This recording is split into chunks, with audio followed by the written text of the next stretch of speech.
you. There we go. Okay, now it is. Great. Okay. Oh, there we Great. go. We're recording, I think. We are. We're recording. Yeah, we're definitely recording now. We're recording. Okay. Well, I'm so happy. Um, and I feel like this conversation, we've been planning it for about a month now, and Mhm. I've been waiting for it. So first, just before we go any further, I'm going to be posting this on social media. And so for those of you that know me, but don't know Chris Zydel, I just want to introduce Chris. Yay. Chris, Chris, how long have we known each other now? I don't know. It's been, I don't know, like 4 or 5 years. I mean, it That's seems what I like was it's been, going to say. I think five yeah, years, easy. easy 5 years. Easy. Yeah, Yeah. if not Yeah. even a little bit more than that. Yeah. And Chris is one of those Mhm. women that, like, the second before I even heard your voice, I don't even know if you know this, Chris. So I'll tell you now, and everybody, before I even heard your voice, I think you reached out to me via email, and I just knew from our email exchange before we even had a conversation that you were just an incredibly wise, intuitive Mhm. practitioner and human. And I had this feeling that we were going to become friends. Yeah. and and I'm so glad that we have, Yeah. because Yeah. you are so inspiring. I kind of think of you as the queen of intuitive painting and holding space Mhm. for artists who know that they're artists and artists who don't know that they're artists, Exactly. and really supporting them to Mm. bring forward their creativity and their Mhm. expression, and Mhm. to literally change through the art making process. And so I'm so excited to have this conversation with you, and for us to look more at art and creativity and all the things. I know that I don't have your formal, we're not going into like formal bios, but I do want everybody to know that Chris leads trainings on really everything that I just said.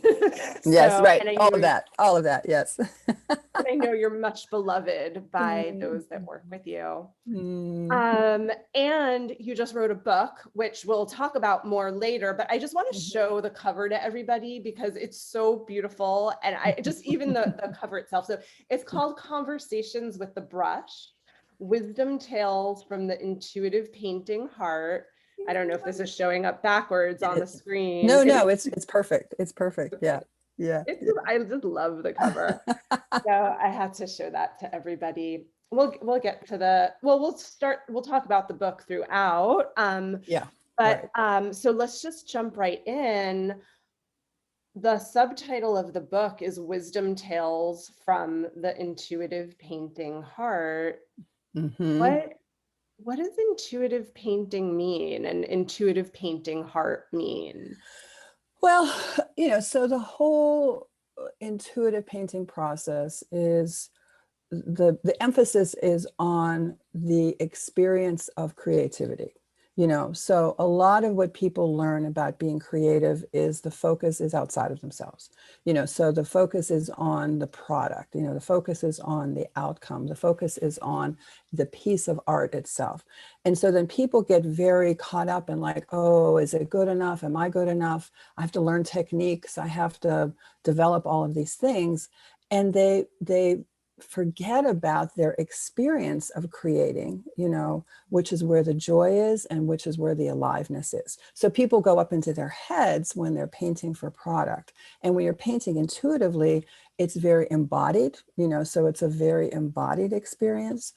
And it is that thing, like you're accessing your core aliveness. And it's also a very spiritual kind of a practice, because you're connecting with something on a deeper level. So when people make art, from a more conventional place, it's relatively narrow, in terms of their experience of it. So this is much bigger and broader. And if you paint from this place, from your intuition, from your body, from your heart, from your feelings, it also allows you to transform, on a lot of different levels, which I know you and I are like the transformation sisters. So Yeah, I mean, as you're talking, I love this so much. And one of the places where that's kind of coming up for me is what you're talking about is so much actually what I teach practitioners of transformation. The skills and the techniques are important, right? We want those, Yeah, they're sure. important, Yeah. but Mhm. without that presence, without that embodiment, without, Yes. really bringing, I like to call it the energetics, Yes. to the practice, it's really Mhm. hard to support clients. And it's like, I feel like it's a parallel thing, what you're sharing with art. It's so parallel. I mean, and that's one of the reasons that you and I have such a strong connection, like that we recognized each other as sisters, because we, we understand that deeper level of it. And, so this is where people have trouble with with accessing their creative flow, because they think they've been taught by the culture, that what's important is how the painting looks, and that they have to have a plan and a goal, and they have to have it figured out. And so they're just disconnected from the true source of their aliveness, which is where the joy is, and where the potential for healing and transformation is. And it's also the journey, because when you're painting for product, people generally have like, an idea about where they're going, and something that they want to create. And there's nothing wrong with that. So I just want to say that there's nothing wrong with that. But what I'm teaching is this, it's kind of its core. And I've had a lot of people who are trained artists who when they've worked with me have said, I wish I had had this first.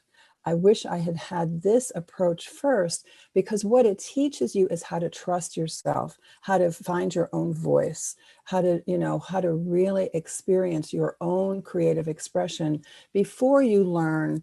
And then you can learn, skills and techniques, but you already have a grounded connection to your own self Yeah, I before mean, you. it feels from what you're saying, I mean, to me, it feels like the most important foundational piece.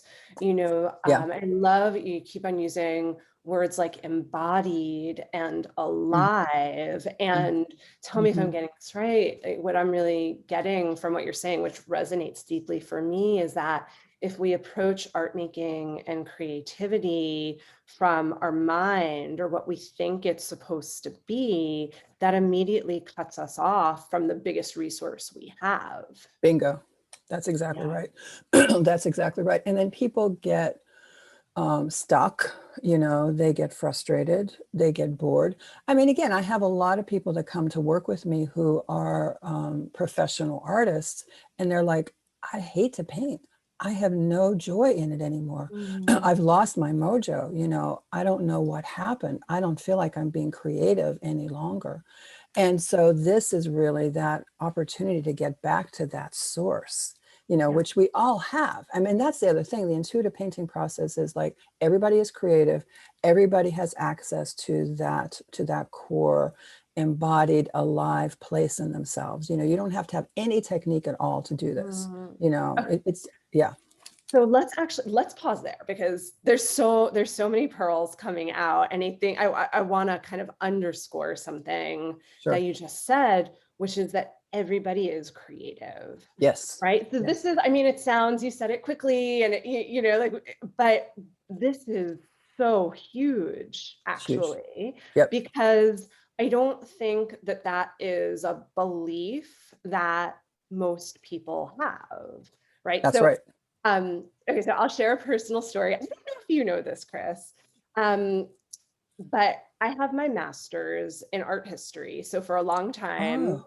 I was an art historian. I was a museum curator. I love art, but I used Hmm. to always say that the reason I became an art historian was because I couldn't do art myself. Wow. So I did not know that about you. I get Yeah. to find this So out. That's so cool. Yeah. right. I wish I knew you 25 years ago. Yeah. Yeah. But I think that speaks so much to what you're talking about is Yeah. we put so many beliefs in Hmm. the way, or Hmm. your beliefs around creativity, around what it means to be an artist. Yes. And that really blocks us then Yes. Mhm. What are some of the other beliefs and blocks that you see that are really common?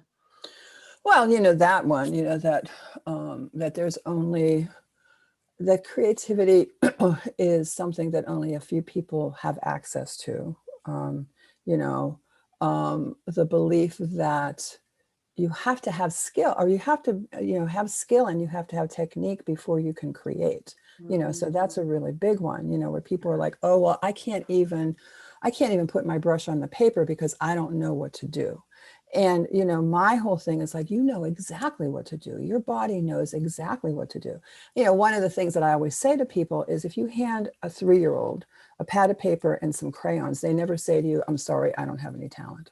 I mean, that just doesn't happen. So it's that belief that you need to have all these other things in order to create is a huge block for so many people. yeah. So that's a big one. Yeah. Yeah. Right. Yeah, as you're speaking, I'm thinking, like, yes, I have been there 100%. And not just with creativity, right? With so many things, like we need this and we need this and we need this and we need this. And then we're Yes. completely overlooking the most important tool, which Mhm. is ourselves. Yes, exactly. Right.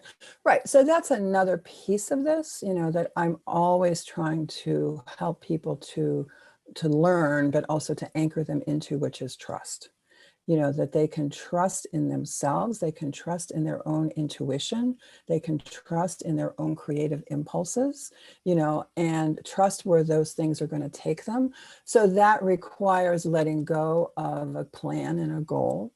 That requires being being willing to open to the mystery, of Yeah. where something is going to take you, and to trust that you have this deeper intelligence. You have this deeper connection to your creativity, that it is hardwired in. And my job as doing this kind of work is to help people to connect with that and to begin to trust themselves. I love that.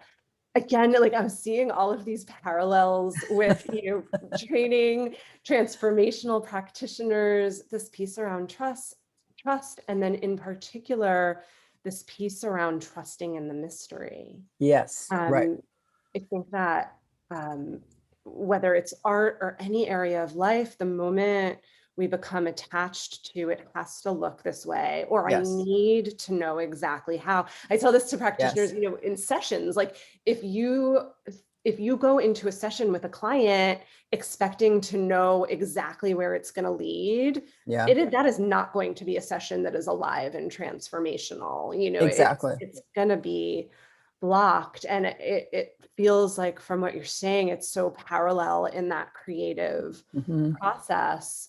It's reminding me of so before I decided that I couldn't do art, I took a drawing class in college. It was like drawing 101. Some people may know the story because I talk about it in regards to perfection. But the very first day of this drawing class, we all had to come in with these big pads, and the professor, his name was Professor Ball, I'll never forget. He said to everybody, rip a piece of paper out of the pad. And we were like, okay, fine. And then he said, now put it on the floor and stomp all over it. And we were like, okay. And then he said, now pick it up and crumble it into a ball. Hmm. And we're all just thinking, who is this? I thought we came here to learn how to draw. Like, what's going on here? Yeah, yeah, And he right. said, now flatten it out, and now we're going to draw. Mm, And I'll never forget it because it was really this beautiful kind of learning in um, if you expect something to be perfect, right. you're never going to put something onto the paper. It's never going Yes, to be good enough. right, And right. I'm guessing that happens probably, like, you see that sometimes in the classes that you teach, and when Hmm. people come to you, kind of just like, even just this fear of getting started because Yes. you might mess it up, Hmm. as soon as you Yes. put something on the paper. Yes, exactly right. Well, and one of the questions that I will get from people, so I have these classes and workshops and retreats and And the classes are generally 3 hours long because, you know, we do I do movement and body work to get people in their bodies. And then we do sharing circles and I do meditation, you know, so there's like a whole thing. And then we start painting. And I've had people say to me, have you ever had anybody come to class and just stand in front of the paper the whole time and not do a thing? You know, like just be so frozen. And I said, no, that's never happened because, you know, I help to create the environment of support and permission. And, you know, it is that thing where it's not complicated. It's so simple, you know, it's like, okay, so all you need to do is, you know, take a breath and see what color you're attracted to and dip your brush in the color and start moving it on the page. And just that little bit of permission, you know, opens the door and people are like, oh my God, I'm having so much fun. Now, all that stuff around ruining it and all that kind of stuff does come in. It's not like it doesn't, but that first opening into it is so beautiful and so delicious for people to see how simple it is. You know, there's not some big block to actually making something show up on the paper. Love that. It's like the things we put in our way that aren't things at all. Right, exactly. Well, and I do talk about that with people where, you know, because that will come up during the painting process itself, where people are like, okay, you know, I have this impulse, you know, to bring in a cat for whatever, you know, something that they want to paint. And I'm so afraid that I'm going to do it wrong and it's not going to look like a cat and, you know, blah, blah, blah. You know, they have all these objections. And that is where the block comes, you know, is in that moment. Because once I can encourage them to just try, you know, and I always say to them, you know, this is going to be your cat. It doesn't have to look like anybody's cat that has ever shown up in the world before. It might look like a 3-year-old did it, and that's just fine. And again, once they start moving their brush on the paper, then they're back in the process, back in relationship. Because that's the other thing I'm really encouraging people to learn is that doing this process, you're in relationship with the art, but you're in this profound relationship with yourself. You know, that's really what this process really gives you. Yeah, I can see that. And as you were just talking, what went through my mind is also it's a process that supports people to own and embrace their own expression. Exactly. Exactly. That's exactly right. And that's what's so powerful. And so a lot of the work has to do with getting the critic out of the way. You know, like there's this one story that I love to tell about. So, you know, I had a studio before the pandemic that was an in-person studio. And one of the things that the principles that or practices that I ask people to adhere to when they come and paint with me is to not make comments on anybody else's work in the studio. So I ask that you don't talk about anything that you see, you know, because mostly people want to say good things, but even hearing something good about your painting, I guess that whole approval thing, you know, activated. So my students were well trained and they knew not to do that. But one day, this woman came to class and she came a few minutes early and nobody else was there. And I had a couple of paintings that were hanging up that I usually put them away and I hadn't put them away yet. And so she came in and she said, I know we're not supposed to do this, you know, because of the rule, but it's just me and you. And I just want to say that painting over there is the most amazing painting I've ever seen. And if I could paint like that, I would be just so ecstatically happy. And I looked at her and I said, Frances, that's your painting. And it was her painting. Oh, chills. Exactly, exactly, Ah. exactly. And that's happened more than once. And so what was happening is she was able, because she didn't know it was hers, she was able to look at it not through the eyes of the critic, you know, so she wasn't looking at it through that critical lens. So, you know, so yeah. I mean, it's profound, really. You know, I'm actually getting a little teary-eyed thinking about how different life, because we've spoken about this. I'm a Virgo. We're Virgos. Like, Yes, you and our that Virgo critic sisters. is so big, right? So big, Like, so big. and I'm Yeah. just, you know, like how different life would be if we could see all of our lives and ourselves like through that lens and that story Yes. that you just said. I mean, there would be so much less self-criticism and judgment. It's I can just imagine what a magical moment that was for that woman. Um, so in the book, the whole book is set up as conversations. It's called Yes. Conversation with a Brush. And it's really conversations between you and your students. Yes. Why did you decide to, it's kind of unique, to create Mhm. the book in that way. Why did you decide to do that? What was So the, it's interesting because people, so I've been, since the book has come out, I've had different interviews and different things with people, and people always ask me that question: how did I decide? I didn't. I did not decide.